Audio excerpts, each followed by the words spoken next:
Hi, and welcome to 3 Things in 3 Minutes. I'm Nersi. Today we are talking about Expancity from Breaking Games. Plays 2 to 4 players and it plays in about 60 to 90 minutes. And this is a city building game. Everyone is collectively building a city and you're laying down tiles throughout the course of the game to put blocks in the city, but you're each competing to place buildings on these various blocks throughout the city in an effort to get points from various sources, not only the heights of your buildings, but placing it next to advantageous other kinds of blocks and buildings, and completing contracts, which are individual goals, and getting a certain amount of endgame scoring points. Things I like about this game, what's really striking about this game is the three-dimensionality of it. The pieces that you use to make your buildings are pretty nice, and it's just really fun to watch throughout the course of the game as you build a three-dimensional city, and the city expands and it gets taller, and that's really interesting and remarkable to see.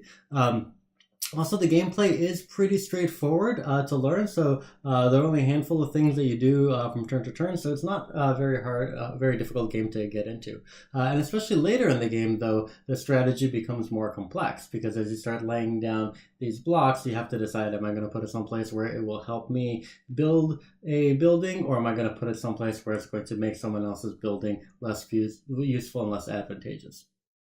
A few points to consider about this game. While the late game strategy is pretty interesting, the early strategy at the beginning of the game is fairly predictable because there's not a whole lot you can do. A lot of what you can do has to depend on contracts, and contracts depend on finishing buildings, and you can only finish buildings of a certain height before you can go taller on the building. So the first few turns you're just going to build a building, build some buildings, complete them, get a contract, repeat that for a few times, and they seem pretty predictable, and in contrast to the late game, just aren't as interesting. Also, it can become difficult to track a lot of the game later in the game. As the board increases and the city increases, you will have a lot of different spaces, and you're trying to look around buildings, which can actually obstruct your view in a way, and try to look at the different blocks that are out there and decide what's going to be advantageous for you, and so forth. So it will take you a while to actually read the board later in the game.